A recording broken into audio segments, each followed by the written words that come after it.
Any questions right now? Nice shirt, Ryan. Thank you. So, how's camp going so far?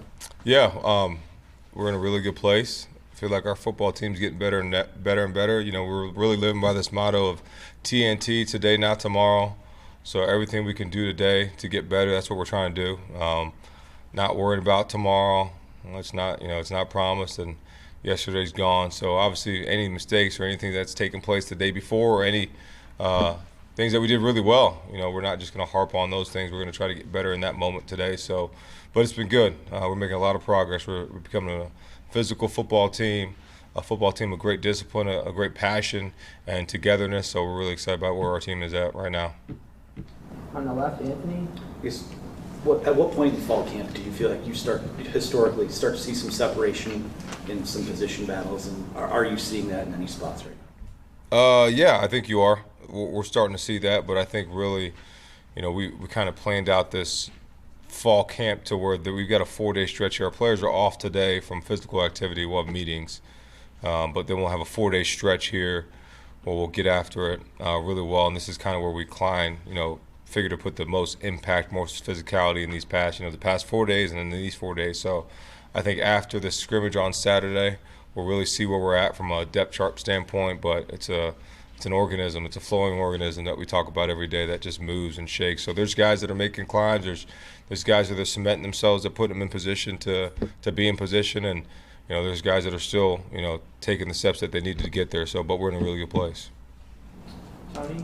The scrimmages are really how you like to see. I mean, as close to simulated game action as you can. I guess, what did you learn this last weekend that you were hoping to see? That I love this team. I love the passion. I love the energy. I love the togetherness. That we're going to be a really physical football team. I love our coaches. Love our staff. Learn that we're going to be explosive on both sides of the ball, and it's going to come from different positions at different times. And learn that they like to have fun together. Those are the things I really learned about our team. And there's different intricate details of, the scheme and position battles and all that. But overall, for me, when I looked at it, I expressed to the team how much I love them, how much I thought how good I think this football team can be, and where we can climb to. And that's what I learned. On the left, Bob.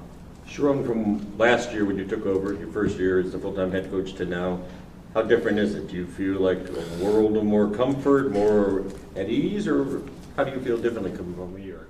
I don't think at ease is the question, is the answer, but yeah, it is different. I think whenever you do anything in life, it's different. There's a form of maybe not being comfortable, but less uncomfortable than you were before, and you think everything about being a head coach, especially the head coach at Michigan, and I thought I knew everything because I was obviously coordinator here and position coach here and been here for so long, but you don't really know until you get in it. And being able to go through a full calendar year of planning, of positioning, of putting things into place, of people in place, and even the staff being here another year and having a whole year with the same staff, it's been awesome for me. It's been an incredible experience for me. And it is different, but it's something that I love. It's something that I come here excited about, and you're never going to stop learning, right? You're always going to learn about yourself and learn about your team. But I think the things that just the planning, the process, what I look for, what I see, the communication between me and the staff, the communication between me and the players, and how that all is aligned, and I think that's changed in a great way, in a positive way. And I've learned so much. The players have taught me so much. The coaches have. And we're definitely in a really good place. Right here, Larry. To follow up on that, can you identify one or two things that you thought you knew, but you had no idea until you were in the seat? Yeah, I think number one is like just scheduling and camp and how you want to do it and what do you want it to look like. When I was with Jim and how it looked and what I thought I wanted it to look like, right? Because I thought it should look this way.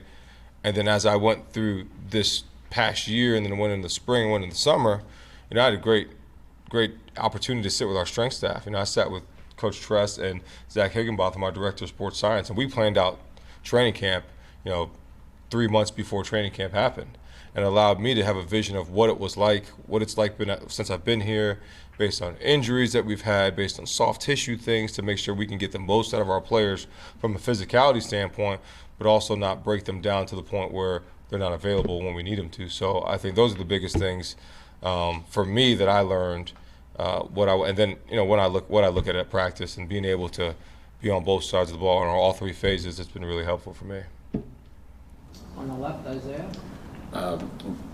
Is there anyone that surprised you so far in fall camp? And similarly, who are the players that you feel have made the biggest jump going from spring until this point? Yeah, that's a good question. I think surprised, I don't think there's a lot of surprises, but I do think there's some guys that have stood out. I think I said this at Media Day. Cole Sullivan is the guy that continues to climb, that continues to make an impact. We really feel really good about that linebacker room.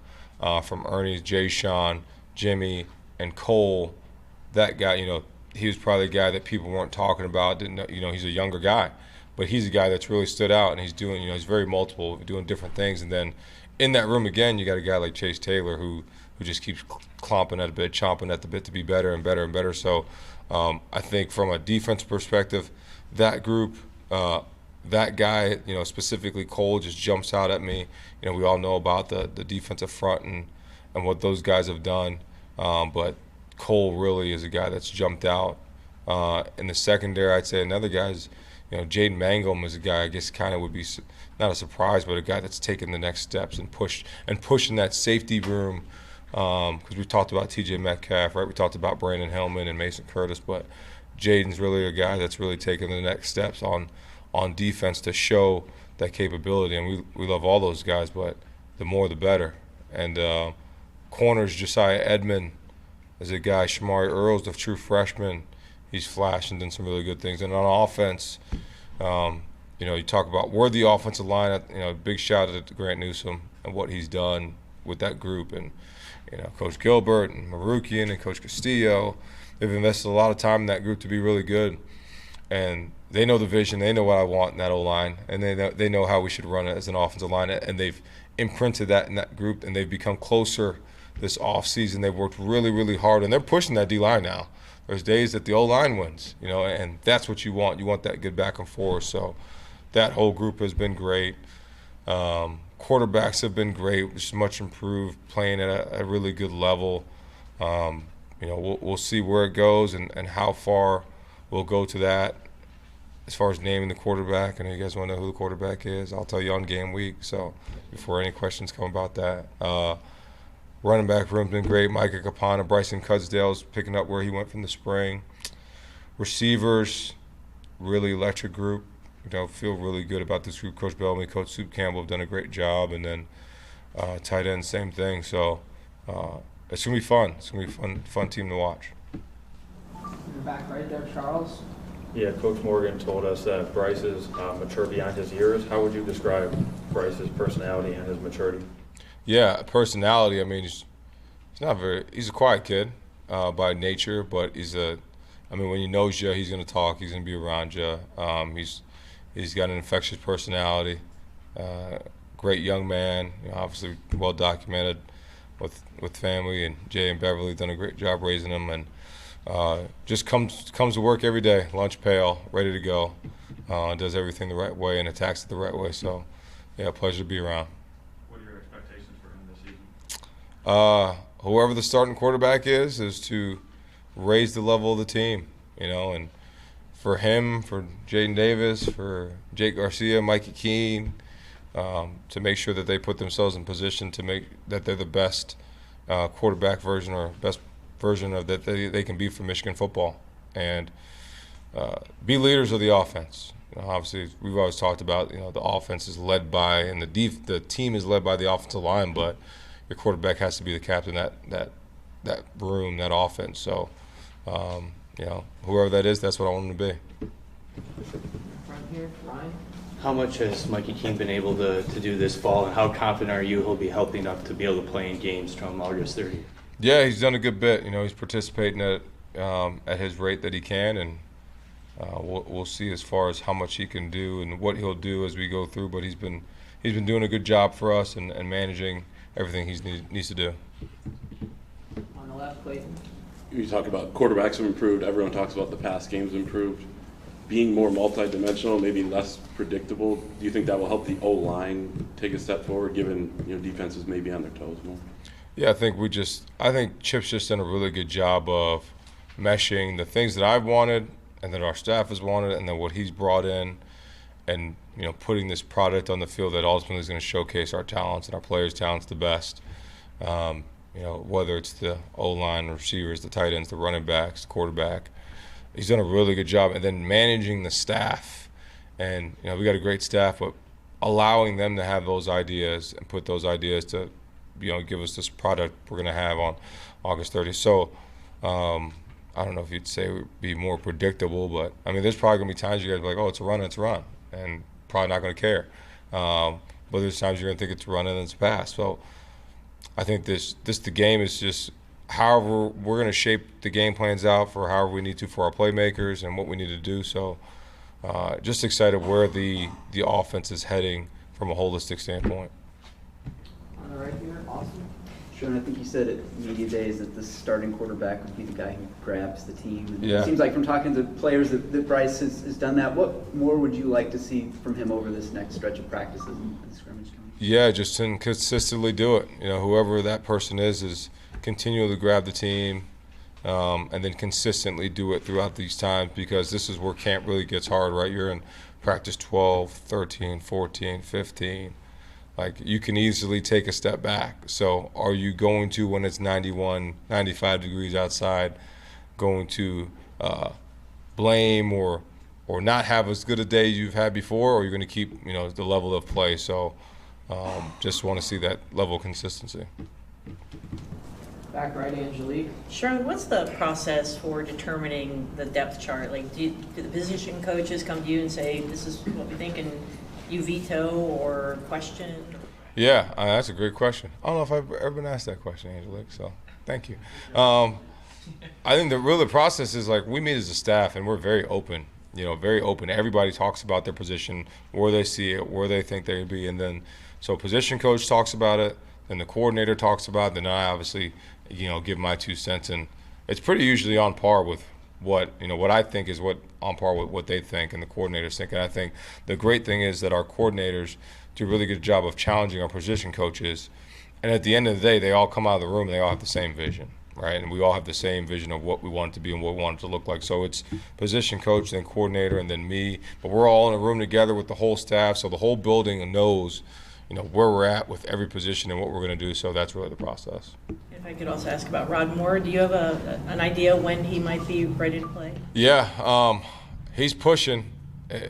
He's been in walkthroughs. Looks like he's slowly, steadily going to get into some practice stuff. So I don't know, sooner than later. Sooner than later. On the right here, Larry. Another quarterback question. Surprise. Can you share with the guys in the mix, one thing they do well, and what is your appetite of playing more than one of them on, planning to in the opener at least? Yeah, go by age. Mikey, obviously the experience. He's had over, I think it's like 2,300 snaps of college football, something like that. So he's been through every situation, done it all, seen it all. So that's I guess that's one trait, obviously, with all the other abilities that he has. But for sure, the experience is great for him. Jay Garcia, kind of the same thing. He's seen it. He's done it, and he's got great arm talent, great ability. So he's been really good for us, really good for the room. Jaden, his command, his knowledge of the offense, what he does, how he does it. Again, a football junkie, a guy that loves the game. Bryce, same thing really as Jaden. The ability to, especially for a young guy, understand the offense and know what he does, and obviously his talent. So the consistency piece is the biggest thing. Don't turn the ball over, command of the offense, and then make plays, and then we'll have our quarterback.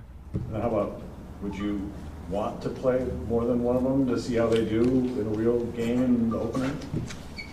We'll see about that. We'll see. On the right here, Zach. Sherrone, kind of on a day-to-day basis with the coaching staff, how do you see the offensive and defensive position coaches and then Wink and Chip working together, kind of having fun, collaborating. Yeah, working with each other. it's great. I mean, so Wink and Chip's office are right by each other.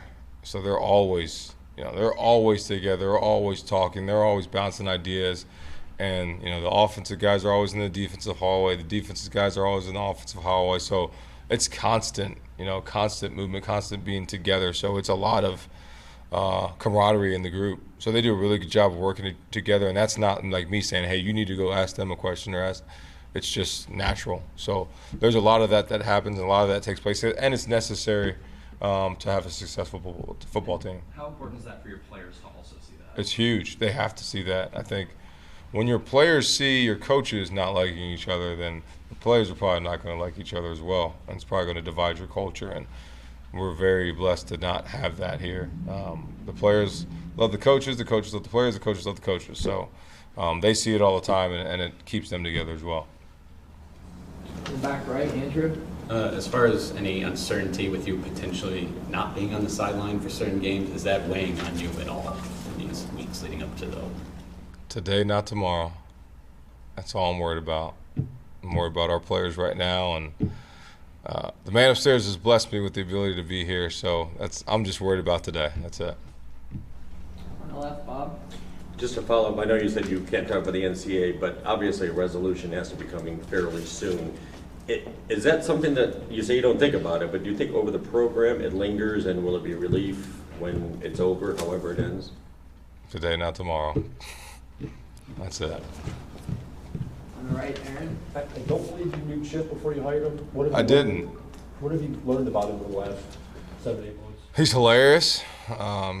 Obviously, his country twang is phenomenal. We love it. But he's an outstanding football coach and an outstanding human being. Just the person, the work ethic, the determination, the experience that he has, being a head coach, being a coordinator at different spots, it allows me the ability to just kind of let him have, handle the offense, handle the players, handle the coaches, and still be able to have the input that I want to have. And he's very receptive to everything that any information I give him. But he's a great offensive mind. He's a great play caller. We have a lot of live situations of, I just let them call the plays and we play football. I want to hear, I want to see them in play calling action. Obviously, I've seen Wink do it, but having Chip do it and watch his style, watch his rhythm, watch how he calls plays, it's really cool, and I've learned stuff from it too. So it's been fun to have him around. Can't be on the sideline at any point this fall. Who's your head coach? Again, I'm not going to talk about any of that. Got time for a few more. Bob. You mentioned at times the offensive line has held its own against the defensive line. Is that the one thing that you're most focused on because the offensive line has been such the fulcrum of this team for so long? And can it reach one of those high levels? It's not the one thing. There's when you have 117, 119 guys on a team, it's like you're worried about every position, every person, every player at every second. I mean, I got DBs coming in my office. Jair Hill was in my office for like 30 minutes yesterday on this bouncy ball, eating candy because that's why his name is Suge. A lot of sugar in his body. Talking about candles and all types of stuff. So like my focus is the players in general, and we want that group to be elite. I want that group to be the best in college football. The goal is to go win a Joe Moore again. So like that's 100%. We focus on that, but that's not the only focus. Have you seen enough to think that's reasonable, possible with this group? Because I know there's been question marks. Some guys left, obviously. Yeah, I mean, we don't. As far as the awards and the things you can earn afterwards, we don't really talk about and think about. That's where we're going to get to, but yeah, those were the goals that were put in place. So we'll see after game 1 and game 2 and game 3 where we go. But they're definitely in a really good place, in a place where we can challenge to be one of the better lines in the country. Got time for 3 more. We're going to go with Isaiah, Alejandro, and Angelique.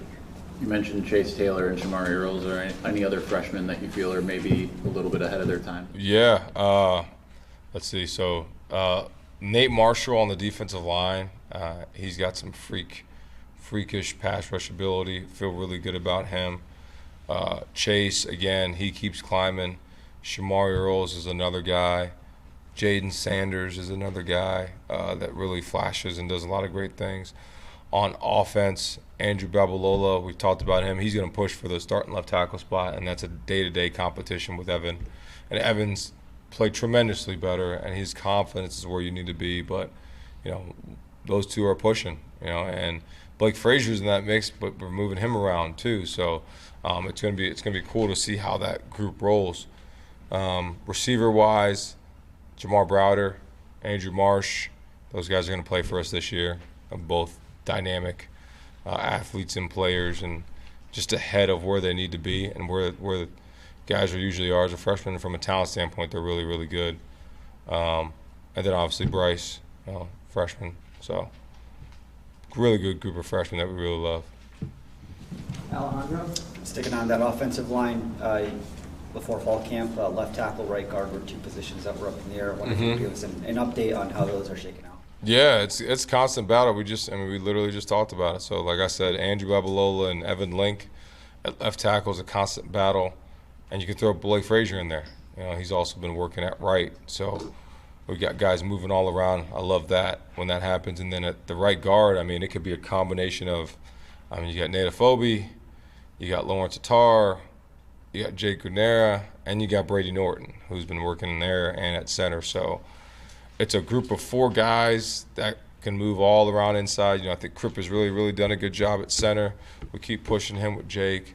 Gio's kind of cemented himself as the starting left guard. He's a guy that's played a lot of football. We're watching clips of 2022 versus Illinois, and he was in there because Keegan had a stinger or shoulder problem. So he's a guy that's played. And then Andrew Sprague has played really, really well at right tackle. We still got Blake pushing him, but he's really pushing. So got a couple spots we think we got cemented, but we're going to let those other guys fight it out. We're going to need them all, though. So. Last question, Angelique. Sherrone, with potentially likely starting a freshman quarterback, do you have Bryce work with someone to manage emotions and to kind of ease him into it so he doesn't have nerves, and if he is the guy? Yeah, I think we do that with all the freshmen, every single one of them. They all have, we have a sports psychologist on staff that they work with, but also just, I think the position coaches, I think the teammates are a huge piece of it, and I have daily conversations with all of them to make sure that emotionally that they're not ever hijacked, as we like to say, because there's a lot of things that you do. But the great Greg Harden used to say, you control what you can control, control the controllable. So we really emphasize that, because you really can't do anything about something that hasn't happened or happened before. You got to worry about right now. And you can't predict anything, so really control what we control is all we're trying to do. And you said Monday of game week you're announcing? Yeah, that's when media is, Monday game week. Is it Monday? Set your clocks. Monday game week. When will you let the team know? Probably 4. Don't try to text them or call them or ask them. They're locked in. They're locked in. They're locked in. Question, likely and if. So we'll just go. Yeah, we'll see. What time on Monday? I don't know. Ask Dave. Whenever the media time is, that's when I'll do it. So the team will know before. Sherrone, have there been any long-term injuries in camp? You guys are going to be on a while. No. We'll see is undefeated. Huh? We'll see is undefeated. That's right. Who came up with TNT? That came from Robbie Emery. Yeah. Who's a better golfer, Wink or Chip? I think Wink. Yeah, Wink for sure. Wink for sure. 100%. Wink's probably one of the better golfers on the staff. That's what he did all July. He'll tell you. He did. That's all he did. That's great. Awful. I'm learning. I'm proving better, but I don't got time now, so it doesn't matter. The basis of TNT, that's just you don't want to look too far ahead. That's it. Today. Control on today. People worry about all the things that you can look at and try to stress about what can go on tomorrow or what went on yesterday, and you don't got control of it, so why worry about it? So are you not an AC/DC fan? No, not really. All right, everyone. All right, thanks.